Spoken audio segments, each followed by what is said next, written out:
Mike Davies, sports director and news reporter from The Examiner, wrote a 7-part series exploring the intersection of addiction, homelessness, and crime in Peterborough, Ontario, that was published in the St. Catharines Standard. Mike joins us now via Zoom from Peterborough to touch on what he learned. Mike, what made you want to write this series entitled Crisis on Our Streets?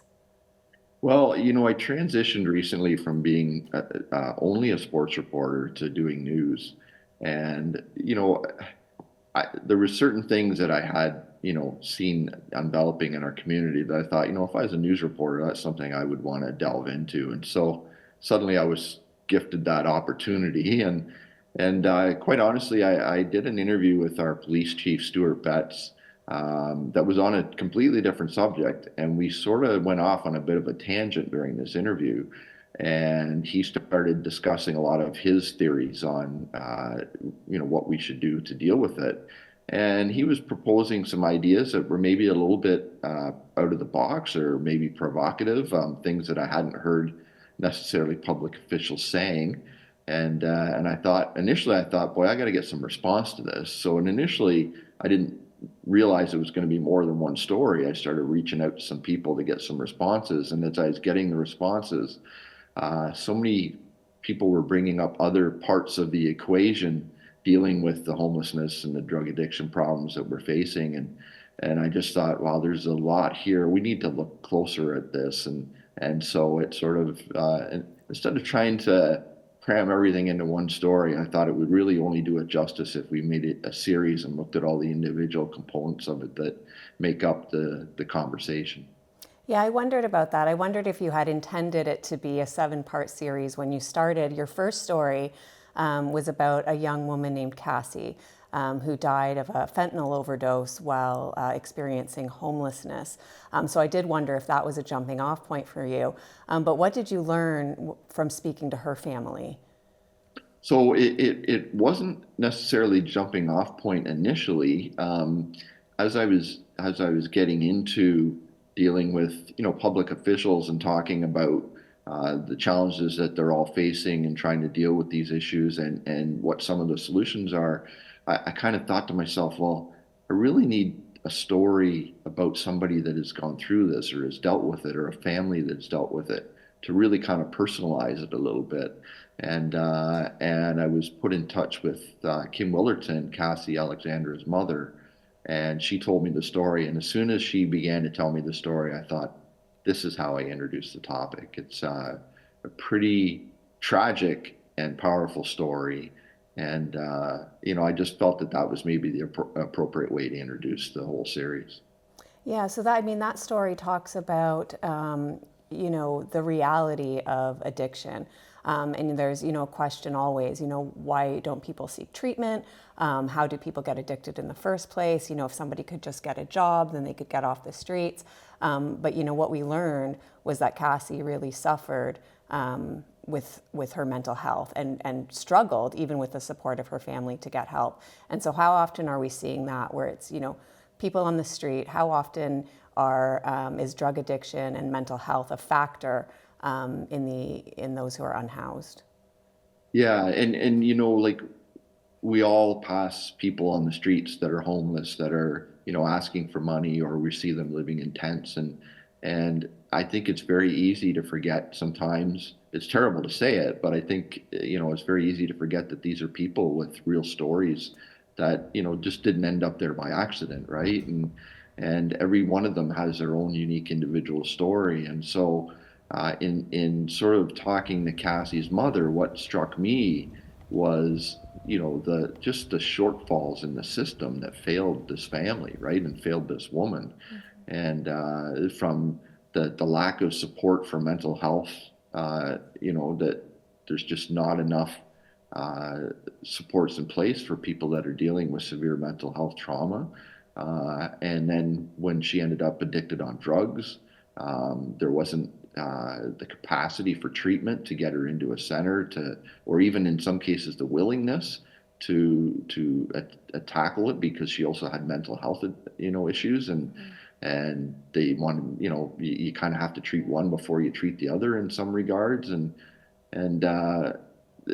what also really struck me was that it took them a long time for her to even get diagnosed with schizophrenia, and to get her proper treatment. But once they did, when she was in the 17, 18 age range, uh, they had some success, and there was about a 3 year period where she lived with the family again, and she, didn't have any episodes, and she sort of found some purpose in her life, and it seemed like by all measures her life was back on track. And then she ended up, she hadn't drank, she wasn't really a drinker, but then she started drinking alcohol. She fell in with some people that maybe weren't the best people to fall into, and she started drinking, and it didn't mix with the schizophrenia medication she was on, so she decided to stop taking the medication, and that was the beginning of a spiral that ended with her, severely addicted to drugs, living on the streets, prostituting herself to pay for the drugs, and ultimately overdosing and costing her her life.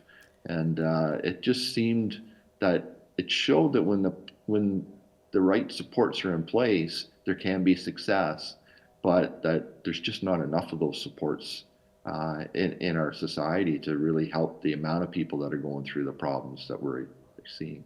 And what have you learned are the supports? It's easy for folks to say, again, get off drugs, get a job, find somewhere to live.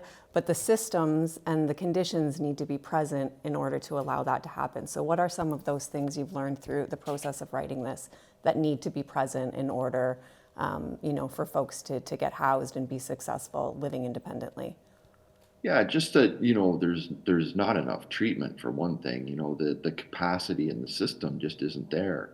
And, there's lots of outpatient programs for people that have drug and alcohol problems, but, the thing with the outpatient programs is that, they are really more tailored towards people that have a home, that have a job, that, are experiencing some issues, but have some supports in place at home that, they can go to these outpatient meetings, and maybe a couple times a week, and have some supports that way, but they also have supports when they come home. But when you're talking about people living on the streets, like, the outpatient therapy isn't really the ideal situation for them, because they're leaving the appointment, they're going right back to the streets and all the temptations and things that they face, and they don't have family members and people that are right there to give them, support. And so, those people, if they're really seeking help, need,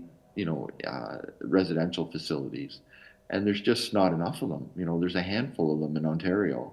And they're trying to, like, if the one in Whitby, for example, you got people from all over the province coming to it. So if you had a problem in Whitby, your people on the streets that decide they want help, they may not even be able to get into the old facility in their own city, because there's people from all across the province coming. They'll be assigned to essentially the first bed that comes open, that may be in Barrie or Kingston or another community. So just a lack of treatment. Like, you can have somebody that comes to you and your family and says, I have a problem and I want help. And you take them to the hospital, and then you find out, well, there's no facility for them to go to, or you're going to be put on a long waiting list. And so that's one thing that really, was alarming to me. Not, not surprising, but just alarming about how little capacity there is. And I think people are starting to wake up to that, and I think government officials are starting to wake up to that. We have a treatment center that's being built currently in Peterborough that will open in the spring, that will be 6 beds. It'll be 3 beds for detox and 3 beds for treatment after the detox. And but that's a drop in the bucket, right? It's the first one that we'll have in Peterborough that is publicly funded. It's desperately needed, but it's a drop in the bucket. I think the other area that you wanted to talk a little bit about was harm reduction, and harm reduction is sort of a hot button issue in terms of the political speak. I know there's a lot of people that say, why are we giving people needles to help them do drugs? Why are we allowing them to go into safe consumption centers and do drugs and permit the drug use? Why are we giving safe drugs to people? And you know, there's certainly a lot of people that believe that the offshoot of that is that we're enabling people just to continue to do drugs. That's a growing sentiment as we see more and more of the consequences of drug use maybe on our streets. But I think the important thing to know about harm reduction is that it's not meant to be the ultimate solution. But when you don't have the capacity in your treatment to deal with these people um, and get them the proper help that they need, you need to ensure that you're taking measures to make sure that they're safe, right? That they're not Yeah. overdosing, that they're not taking street drugs laced with things that could kill them, Yeah. that they're using safe needles and not spreading diseases by using, you know, the same needles over or sharing needles with other people. Yeah. Uh, and as you know, some of the people that work in that field have said to me, you know, you're trying to keep people alive until there's a possibility that they can get into treatment or that they're willing to get the treatment. Well, that's just it. And taking it back to the very start of our interview, because they're people, right? Mike, I think, we could do a whole 7-part interview. Unfortunately, that's all the time we have for today. Thank you so very much for being with us, and for really shining a light on, not just, what's happening out on the streets, but some of the solutions. And I recommend everyone read your series. Thank you so much for being with us today, Mike. Yeah, no, I appreciate it. And it's, you know, it's a problem I talked about in Peterborough, but it's a problem happening in communities all across Canada.